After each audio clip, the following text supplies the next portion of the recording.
ఏపీలో కూటమి సర్కారు అధికారంలోకి వచ్చాక వ్యవస్థలను పటిష్టం చేస్తున్నామన్నారు డిప్యూటీ సీఎం పవన్ కళ్యాణ్. గత వైసీపీ సర్కార్ గ్రామ పంచాయతీలను పట్టించుకోలేదని విమర్శించారు. ఇక డీలిమిటేషన్ అంశంపై ప్రధాని మోదీకి లేఖ రాశారు వైసీపీ చీఫ్ మాజీ సీఎం వైఎస్ జగన్. జనాభా లెక్కల ప్రకారం డీలిమిటేషన్ లేకుండా చూడాలని మోదీని కోరారు జగన్.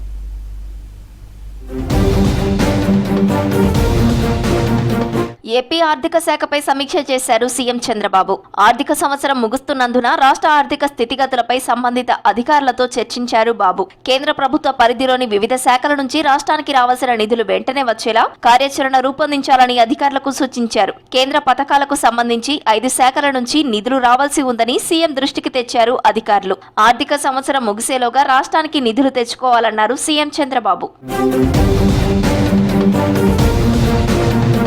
ఏపీలో కూటమి సర్కార్ అధికారంలోకి వచ్చాక వ్యవస్థలను పటిష్టం చేస్తున్నామన్నారు డిప్యూటీ సీఎం పవన్ కళ్యాణ్. బలమైన అనుభవం కలిగిన ముఖ్యమంత్రి ఉండటం వల్లే పల్లె పండుగ విజయవంతమైందన్నారు. కర్నూలు జిల్లా పూడిచేర్లలో పర్యటించారు పవన్. గత వైసీపీ సర్కార్ గ్రామ పంచాయతీలను పట్టించుకోలేదని విమర్శించారు. కూటమి సర్కార్ ఉపాధి హామీ ద్వారా గ్రామాల్లో ప్రజలకు పని కల్పిస్తోందన్నారు పవన్.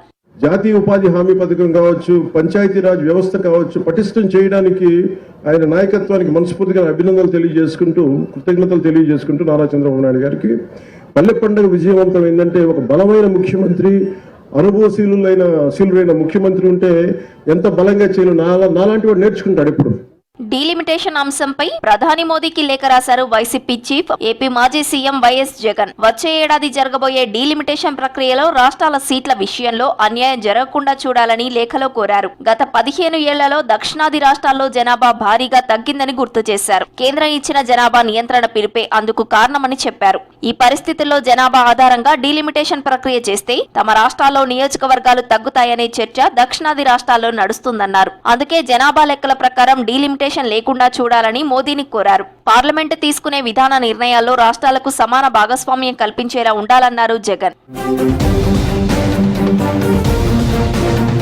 తమ రాజకీయ అవసరాల కోసం దేవుళ్లను, సనాతన ధర్మాన్ని వాడుకోవడం చంద్రబాబు, పవన్ కు బాగా తెలుసన్నారు టీటీడీ మాజీ చైర్మన్ భూమన కరుణాకర్ రెడ్డి. ఆధ్యాత్మికత, పవిత్రతపై బాబుకు నమ్మకం లేదన్నారు. శ్రీవారి సమక్షంలోనే బాబు పచ్చి అబద్ధాలను అలవోకగా మాట్లాడారని విమర్శించారు కరుణాకర్ రెడ్డి.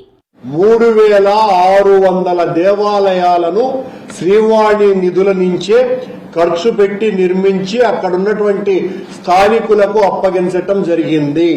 మళ్ళా మీరు కొత్తగా ఒక ట్రస్ట్ ఏర్పాటు చేస్తామని చెప్పటంలో ఆంతర్యం ఏమిటి అని చంద్రబాబు గారిని అడుగుతున్నాం మేము. వైసీపీ నేత, నటుడు పోసాని కృష్ణమురళి గుంటూరు జైలు నుంచి విడుదలయ్యారు. పోసానికి కండిషన్ తో కూడిన బెయిల్ మంజూరు చేస్తూ ఉత్తర్వులు జారీ చేశారు అదనపు junior civil court incharge judge. CM Chandrababu, deputy CM Pawan Kalyan పై అనుచిత వ్యాఖ్యల కేసులో పోసానిని అరెస్టు చేయగా 26 రోజుల తర్వాత బెయిల్ పై విడుదలయ్యారు.